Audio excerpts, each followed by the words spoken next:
কি গো, খেতে গেলে না কেন বাড়িতে? আমি তো অপেক্ষা করতে করতে চলেই এলাম। এভাবে না খেয়ে একটানা কাজ করলে কি হবে? নিজের শরীরের কথাটাও তো ভাবতে হবে।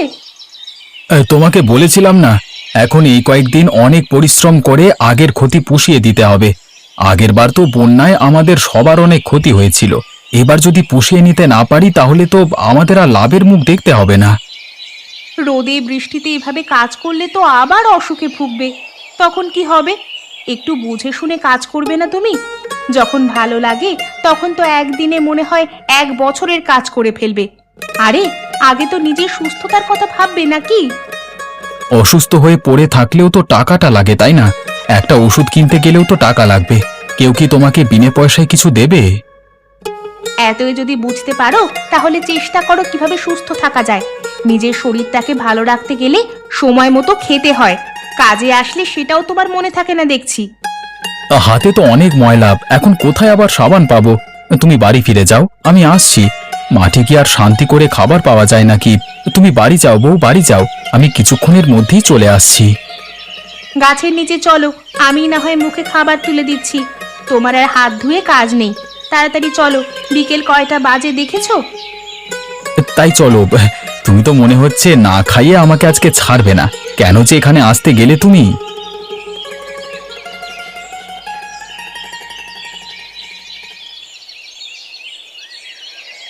কি করছো বউ? গালে হাত দিয়ে বাইরে বসে আছো যে?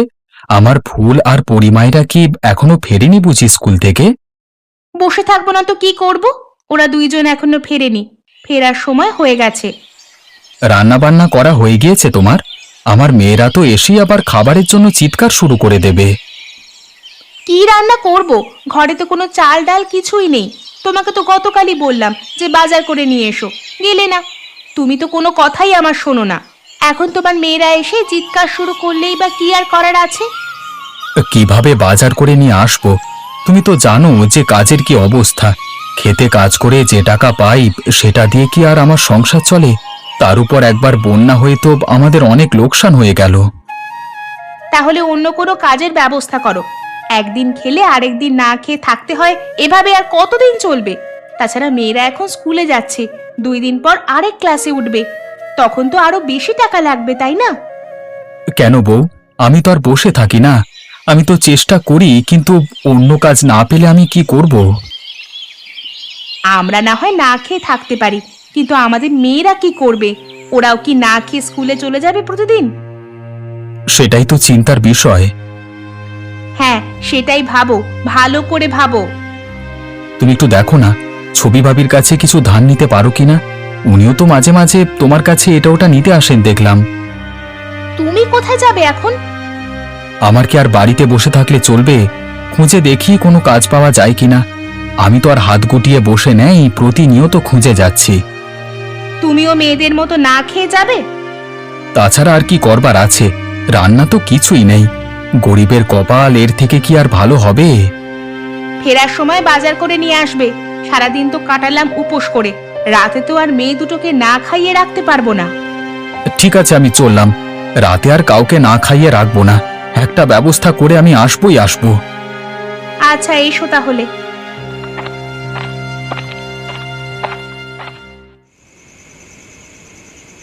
আমার মায়েরা কি ঘুমিয়ে পড়েছে? মা ফুল, মা পরি, তোমরা উঠে পড়ো তো দেখি। আমি অনেকক্ষণ ধরেই তো ডাকছি, কতগুলো ডাক দিলাম, তবুও উঠলো না। আমি দেখছি আমার দুটো মা না খেয়ে ঘুমাচ্ছে কেন? পরি, ফুল, ওঠো, দেখো আমি এসে গেছি। বাবা, এত দেরি করলে কেন তুমি? সে কখন থেকে বসে আছি জানো? হ্যাঁ বাবা, তুমি এত দেরি করলে কেন বলো তো? আমরা আর কতক্ষণ ধরে বসে থাকবো তুমিই বলো। তাই তোমরা দুই বোন বুঝি আমার জন্য বসেছিলে? আমি তো দেখলাম কারা জানি নাক ডেকে ঘুমাচ্ছে। বাবা, ভালো হবে না কিন্তু বলে দিচ্ছি। হ্যাঁ, ভুল হয়ে গেছে আমার। এখন এসো দুজনে একসাথে খাবার খাবো। মাকে খাবার নিয়ে আসতে বলেছি। আচ্ছা চলো বাবা।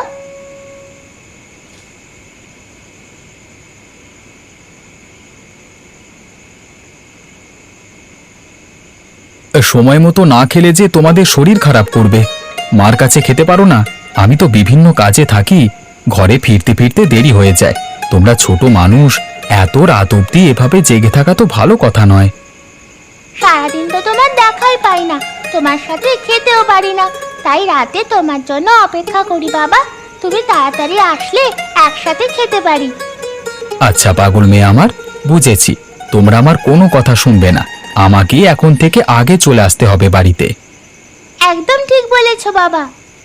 তোমাদের স্কুলে আজ কি কি শেখালো? অনেক কিছুই তো শেখায় বাবা। কিভাবে মানুষের প্রতি আরেকজন মানুষ ভালোবাসা মমতা দেখাতে পারে, কিভাবে আমরা আমাদের প্রতিবেশীদের প্রতি আরো বেশি সহানুভূতিশীল হতে পারি, এই সব কিছুই আজ শিখিয়েছে বাবা। আচ্ছা, তাহলে আজকে আমার দুই মেয়েরা অনেক কিছুই শিখেছে। এখন ঘুমিয়ে পড়ো তোমরা, কাল তো আবার স্কুল আছে। এখনই তো ঘুমিয়ে পড়বো বাবা।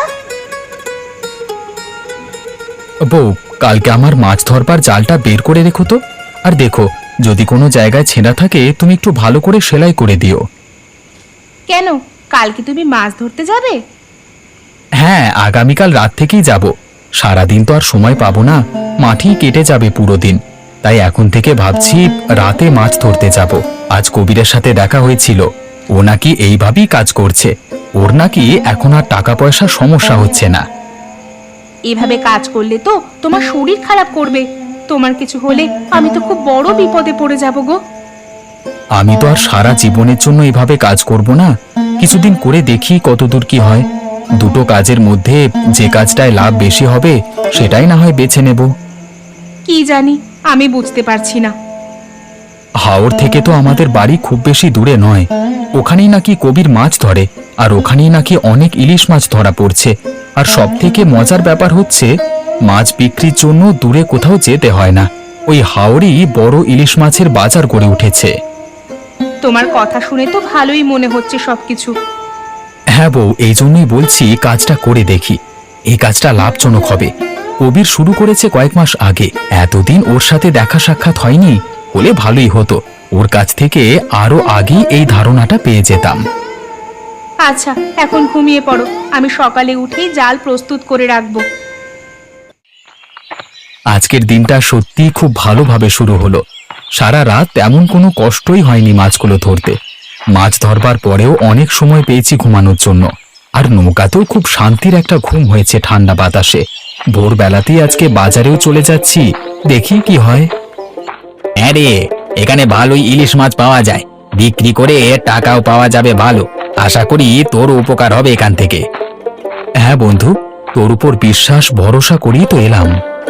পাঁচালি আট, সবার আগে হাওড়ের বাজারে পৌঁছাতে পারলে সবার আগে বিক্রি করে সকাল সকাল বাড়ি গিয়ে অন্য কাজও করতে পারবি। হাওড়ের বাজারে বুঝি সবাই খুব ভোরেই চলে আসে?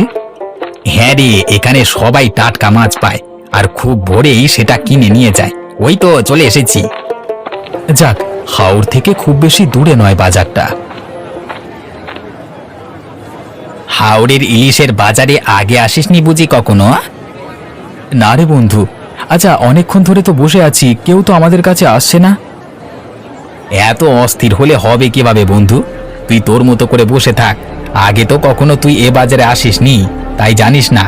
যার দরকার হবে সে নিশ্চয়ই আসবে, আর যার দরকার নেই সে অকারণে এসে তোকে বিরক্ত করবে না। বন্ধু, আজকে মনে হয় বেশি খুশিতে আমি একটু বেশি বকছি, তাই না? আরে কোনো ব্যাপার না, ঠিক আছে।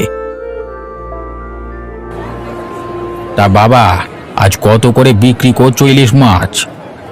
আপনি নেবেন? এক জোড়া ইলিশ 800 টাকা দেবেন। এসব কি বলছো তুমি? কেন, বেশি চাইলাম নাকি? ইলিশের দাম তো এমনই হয়, তাই না?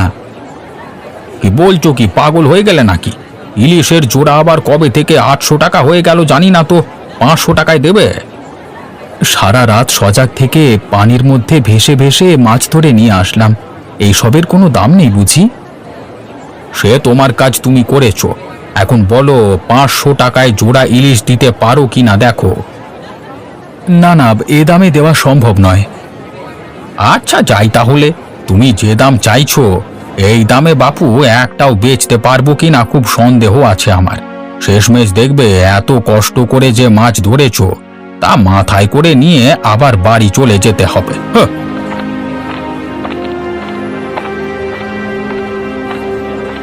কিরে বন্ধু, এটা কি হলো? বন্ধু, তুমি যেভাবে দাম চাইছো তাতে করে সত্যি সত্যি তোমাকে কিন্তু মাছের হাঁড়ি মাথায় করে নিয়ে চলে যেতে হবে। এখানে মাছের দাম কম করে চাইবি। এখানে অনেক মাছ পাওয়া যায়, আর বেশিরভাগ মানুষ এখানে ইলিশ বিক্রি করে। দেখছিস না, এই বাজারের নামই হচ্ছে হাওড়ের ইলিশের বাজার। কমে দিলে তো লোকসান হয়ে যাবে, তাই না? তাছাড়া আমি বেশি দাম চাইলাম কোথায়? আমাদের বাজারে ইলিশের যা দাম তাই তো চেয়েছি। হ্যাঁ, ওই বাজারের মাঝিরা তো এই বাজার থেকেই ইলিশ কিনে নিয়ে যায়, তাই তারা তাদের লাভের জন্য অমন দাম ধরে।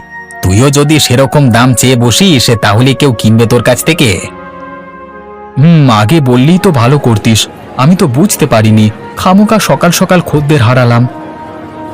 কোনো ব্যাপার না বন্ধু, এখানে খদ্দেরের কোনো অভাব হয় না। এখান থেকে পাইকারি দামি কিনে অনেক বড় বড় ব্যবসায়ীরা ব্যবসা করছে দীর্ঘদিন ধরে। এমন দু একজনকে পেয়ে গেলেই হয়ে যায়। আচ্ছা দেখি, তোর তো প্রায় সব মাছই বিক্রি শেষ। ওই আর কি। কি কবির, আজ তোমার মাছ এত কম কেন? বেশি করে আজ ধরনি? আমি আজকে বেশি করে ধরেছিলাম, সকাল সকাল সব মাছ বিক্রি হয়ে গেছে। আপনারা কেমন আছেন? আর অনেকদিন পরে আসলেন কেন? আমরা তো আর একই ধরনের বাণিজ্য করি না, আমাদের অনেক ধরনের বাণিজ্য করতে হয়। তুমি তো সবার আগে একদম ভোরেই বাজারে চলে আসো, তাই তোমার কাছ থেকেই সবসময় টাটকা মাছ কিনি। আজকে তাহলে কি করব? অন্য কারোর কাছ থেকে কিনবো নাকি? এই তো পাশেই আমার বন্ধু বসে আছে রাকিব, আমরা আজকে একসাথেই মাছ ধরেছি আর খুব ভোরেই চলে এসেছি বাজারে। আপনারা ওর কাছ থেকেই নিতে পারেন আজকে। আচ্ছা রাকিব, আমরা পাইকারি দামে তোমার সব ইলিশগুলো কিনে ফেলবো। বলো কত টাকা রাখবে? আচ্ছা তাহলে আমাকে 3000 টাকা দেবেন। এই নাও টাকা, ভালো করে গুনে বুঝে নাও ঠিক আছে কিনা। আর মাছগুলো আমাদের গাড়িতে রেখে এসো, গাড়িটা সামনের দিকে বট গাছের নিচে রাখা আছে। আচ্ছা আমি এখনই যাচ্ছি। আরে আমার দুটো মা দেখি বসে আছে। আহা, আমি তো আজকেও বুঝতে পারছি না যে কোনটা আমার পরিমা আর কোনটা আমার ফুলমা। আজ আমরা বলে দেব না, তোমাকেই খুঁজে বের করতে হবে আমাদের মধ্যে কে পরি আর কে ফুল। ইস, বাবাকে এত শাস্তি দিলে হবে? বলি দাও না, কোনটা আমার কোন মা? তুমি তো দেখছি আজ 2 হাত ভরে বাজারে এনেছো গো, কি ব্যাপার? একটা ব্যাগে আছে বাজার, আর একটা ব্যাগে কি আছে দেখাচ্ছি। এই নাও, তোমার জন্য একটা গোলাপি শাড়ি, আর দুটো হচ্ছে আমার মেয়েদের জন্য সুন্দর দুটো জামা। দেখো তো তোমাদের কেমন লাগে? বাবা এটা কিন্তু ঠিক না, আমাদের সবাইকে তো দিলে, কিন্তু তোমারটা কই? তুমি কিছু কিনলে না কেন তোমার জন্য? আমাদের একদম ভালো লাগছে না। হ্যাঁ হ্যাঁ, আমারও ভালো লাগছে না একদম। তুমি সব সময় এমন করো কেন বাবা? দেখলে তোমার মেয়েরা এখন কত বড় হয়ে গেছে, এখনই সব বুঝতে পারে। এই যে দেখো তো কেমন লাগছে এটা। বাহ, খুব সুন্দর নীল রঙের, খুব ভালো করেছো বাবা। আমাদের সবার জন্য আনার পাশাপাশি নিজের জন্যও এনেছো, এটা দেখে আমরা এখন খুব খুশি। ধন্যবাদ বাবা। সারা রাত কষ্ট করে কাজ করেছো, এখন যাও একেবারে স্নান শেষ করে আমরা সবাই একসাথে খাবো আজ। একসাথে খাবো? আজ কি আমাদের মায়েদের স্কুল বন্ধ? ইস বাবা, তুমি খালি ভুলে যাও তাই না? আজ তো রবিবার, রবিবারে কি স্কুল খোলা থাকে? ইস, আজকে যে রবিবার সেটাই তো ভুলে গেছিলাম মা, মনেই ছিল না একদম। এত কাজ করলে কি আর মনে থাকে? এখন থেকে আর বেশি কাজ করবে না বাবা। হ্যাঁ গো, আমিও ওটাই বলতে যাচ্ছিলাম। তোমার ভাবসাব দেখে তো মনে হচ্ছে হাওড়ে ইলিশ মাছ ধরাটা তোমার কাছে ভালোই মনে হচ্ছে। তাহলে শুধু এই কাজটাই করো, মাঠে চাষবাস না হয় না করলে। হ্যাঁ, এত কিছু একসাথে সামাল তো দিতে পারবো না। ফসলগুলো পরিপক্ক হওয়া অবধি একটু সময় দেব, তারপর নিজেদের জন্য রেখে বাকিটা বিক্রি করে দিতে পারলে মাঠের কাজটা আর করব না। আচ্ছা, সেটাই ভালো।